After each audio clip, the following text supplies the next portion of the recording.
Hey everybody, we're going to do a few more Zendikar previews here, taking a look at some cards that Wizards has showed us from the upcoming set, taking a look at them mostly from a limited perspective, but also somewhat from just a game design and constructed perspective as well. Creepy art, a lot of eyeless mouth zombies. Malakir Rebirth is a single black mana for an instant. Choose target creature. You lose 2 life. Well, that sucks. Until end of turn, that creature gains... When this creature dies, return it to the battlefield tapped under its owner's control. Well, let's see. Oh, it flips. It's like I'm not very impressed with it, but here's the secret. It's these ETB tapped lands. You can play it as a land tapped or use it as a spell. These things seem incredibly powerful. So let's first talk from a design standpoint, a game design standpoint. This harkens to the mechanic of Duel Masters. Duel Masters, interesting game that Wizards of the Coast makes. I don't know if any of you know about the origin stories of Duel Masters, but it's a very popular game that in Japan. It's printed only in Japanese, although it's designed by English speakers here in Renton, in Washington. And basically, the way that Duel Masters came about is that a manga in Japan illegally infringed upon the Magic copyright by having one of the characters in this manga play Magic.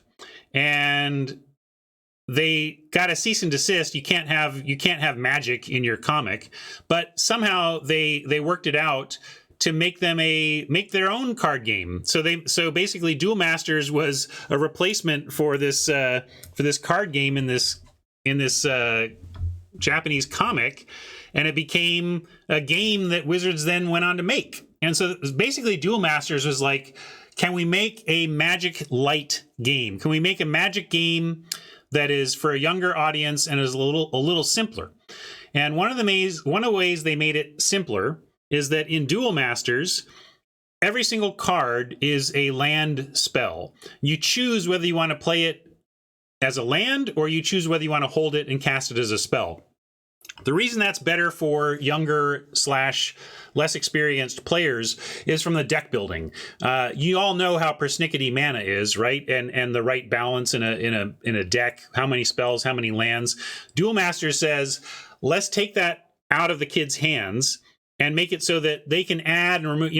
If you're some kid with a Duel Masters deck, you can throw in some extra spells and it doesn't really matter. You may have stuff that's too expensive. Your ratios might be off in terms of CMC, but in terms of land to spells, the benefit of the spell land is that you never have mana ratios off, and you don't even have to think about your mana construction. You just get both. The thing is, in Duel Masters, all of your spell lands entered untapped. You're playing those spells as lands and they enter untapped, so there's no cost whatsoever. As it is, Malakir Mire here and all of the other stuff in this kind of cycle has a super duper cost of entering the battlefield tapped. It's basically like having to pay a mana to play your land. And my big question for this format is, how many ETB tapped lands can we get away with? Because if this didn't enter tapped, you would play as many of these as you could get over swamps, right? With few exceptions, and of course you can come up with those exceptions. If this entered untapped, it would effectively, for limited, be strictly better than a swamp. It's just not searchable, basically. So they have to do the tapped thing to make it balanced. But man, it is so tempting to just jam my whole deck full of as many of these as I can get. And maybe there's not even enough of them to make this a question. Maybe these are going to be such high picks and so sought after that we're all going to run as many flip lands as we can get. But the thing is, when you get this, I mean, this is already, it's not great, right? But it's a land. And for that 1 mana, you get access to this spell. Now let's take a look at the spell itself. The spell is whatever. The problem with these types of spells is they're very narrow, and at least you only have to leave 1 mana up. A real problem with these is when they get into the 2+ mana range, it's really hard to leave up 2 mana with which to save a creature.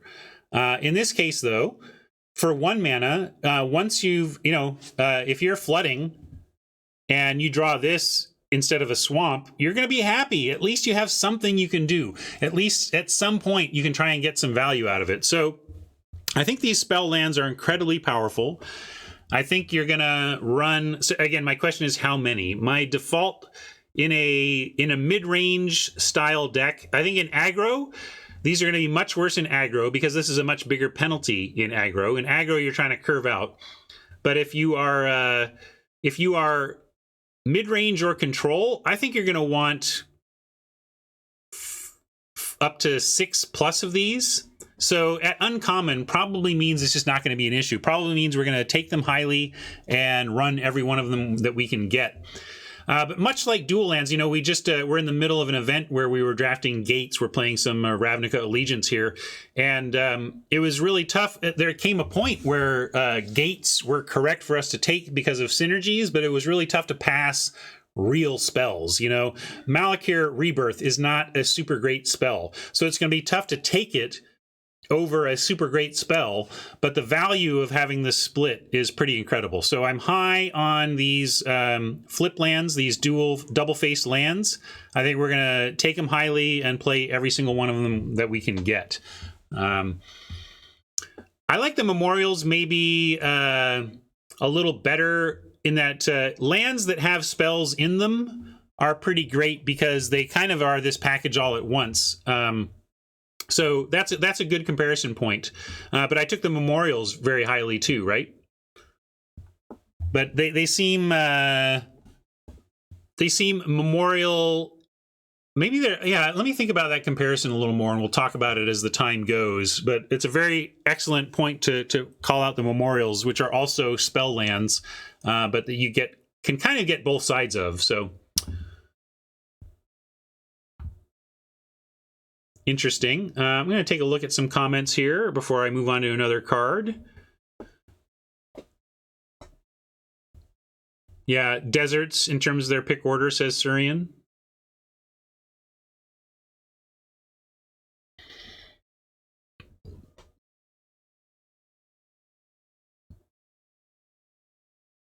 What do I think about the effects on the spell? I think I answered that. Hopefully, Rob, I told you how I felt about this effect. At 1 mana, I'm okay with it, but it's still so reactionary. Whenever you're setting yourself up to only be able to react with a spell, it loses a lot of its luster for me.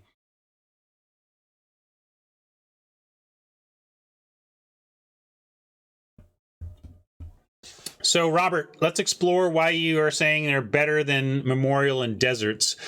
Memorials have the benefit of you get to play them on turn 1 and still use the spell side later. The downside is if you draw a Memorial, you are a turn off from using the spell side. If you draw Malakir Rebirth, you can use the spell side immediately. That being said, so then we're into the power of the individual spells involved, and that's why those Memorials, the good Memorials had real spells on them. So.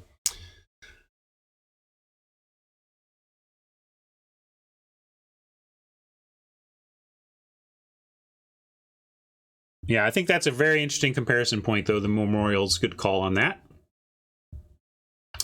Now, I'm going to take a look at the next one. Dionysus would like me to check out Squad Commander. Let's do that.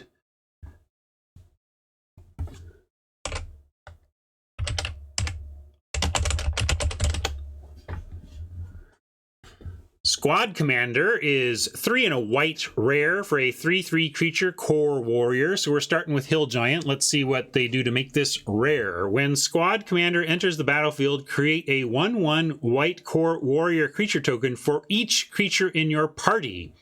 Your party consists of up to 1 each of Cleric, Rogue, Warrior, and Wizard. Wait, is this the D&D set or not? Maybe this is a plant for the D&D set. Or is this the D&D? I don't know. Anyway, see that's very funny, very cute little D&D reference there, as those are of course D&D classes.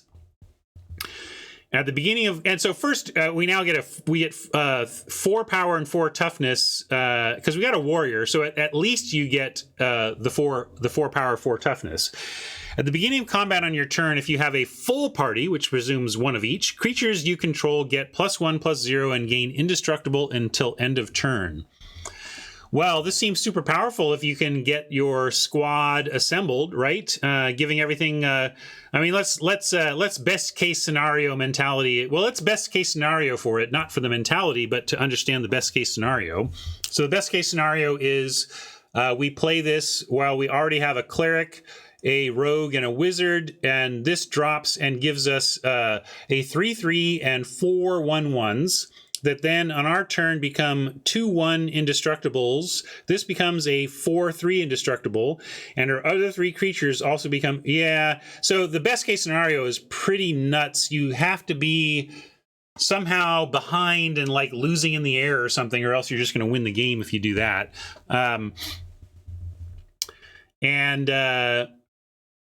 So where do we like this? Are we first picking this? It might be worth first picking just on the strength of its floor. I mean, you look at best case, you look at worst case. This worst case of make a 3/3 and a 1/1. The floor is really nice. 2 creatures for 4 2 creatures, 4 power, spread across 2 creatures for 4 mana is like your solid green common. You know, like this is a solid green common before you get any of the party stuff going. So starting with a solid green common and moving up to abusable seems pretty neat, but I really would want to move it towards abusable. If I'm going to run this, I'm hoping that we get a party's worth of creatures. It's going to be tough though, because like you're going to need, to pull this off at full party, you're going to need probably 3 to 5 of each type to have any chance of it coming up consistently. So it's really tough to pull off the full party thing, but at its base, I think you're going to be generally happy at kind of a B- level, just having the baseline floor. So I like it kind of B-ish as the floor, and then try to make it sing with a bunch of extra work after that. All right, another one from Dionysus, then we'll get back to play here.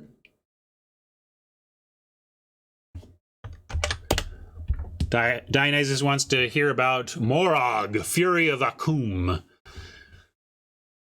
Picking the rares and mythics because we really want to zoom in on the limited format. D just likes cards. 4 red for a 6/6 mythic. Again, pretty boring floor. Solid floor. 6/6 for 6 is whatever. Let's see what we get for this. Each creature you control gets +1/+0 for each time it has attacked this turn. If there is not a way to get extra attacks in the next rules text, I will quit my stream. Whenever a landfall, landfall is back. This is the first time I've seen the word landfall on a card. I didn't know that it was officially back as a keyword in the set. Whenever a land enters the battlefield under your control, if it's your main phase, there's an additional combat phase after this phase. At the beginning of that combat, untap all creatures you control. So the interesting thing about this is one thing that leaps out to me is this doesn't have the usual caps.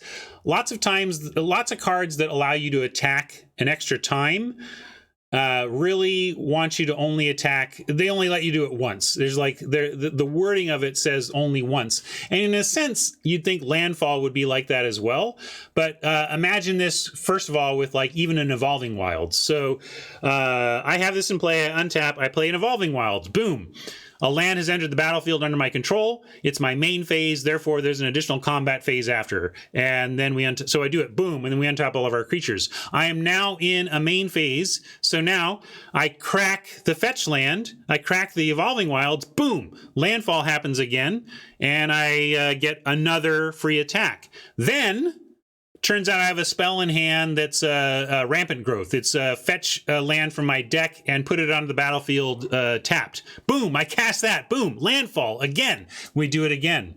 You want to get really silly, you can look at old cards like Fast Bond. Maybe, how about Fast Bond plus fetch land equals infinite attacks with Moraug, as long as you have the life, So So yeah, my point is, look, this seems pretty reasonable. I mean, if we get to limited, it doesn't really do much the turn it enters unless you're casting it on 7, and maybe that's what you're supposed to do. Treat this as a 7 drop where you cast it and get an extra attack right away. Because frankly, if you cast this as a 6/6 for 6 and they just remove it, you haven't really done anything. So I think if you can, dropping this on 7 would be neat. I think peak Moraug, Fury of Akum. I don't even know if Evolving Wilds is in the set. I assume so. It seems to end up in every set now or something like it. So whatever fetch lands are in the set, I do like the dream here is on 7, cast Moraug, Fury, and then play your fetch land for 3 attacks that turn. So that's my take on Moraug. I don't think it's amazing and limited, actually. It would just be fun to get going, but I think a lot of the time it's going to behave a lot like a 6/6 for 6, so keep that in mind. But the upside is there and super curious and interesting, so a good one. D is using up complete savings here. I don't mind. We'll do a few more. This will make a good YouTube video to have a lot of cards together instead of just one, so I don't mind. Use up D's points, take a look at some cool rares and mythics, and then get back to play. Zagras, Thief of Heartbeats, 4 black red for a 4/4 legendary creature vampire rogue. Looks like it's flying, and this spell costs 1 less to cast for each creature in your party. We've known so again we know what a party is. A party is looking for those 4 core creature types, of which this is 1, Rogue. So flying, Death Touch, and Haste, pretty nice. Even at 6, I wouldn't mind flying, Death Touch, Haste, 4/4. But other creatures you control have Death Touch, and whenever a creature you control deals combat damage to a Planeswalker, destroy that Planeswalker. So Planeswalker, Death Touch. Looks like that's a new thing they're exploring on more cards to provide some Planeswalker control. So that's interesting from a constructed standpoint. Less interesting in limited. This just looks great. I mean, it's 2 color, so you got to keep that in mind. But at 6 mana minus whatever you can reduce it by, it's still quite splashable as well. The other party card we saw was white. I don't know if the party stuff is across all colors or if it's primarily in the human colors, because in Magic, white, black, red tend to be the human heavy colors. So maybe it's just in that trio or something.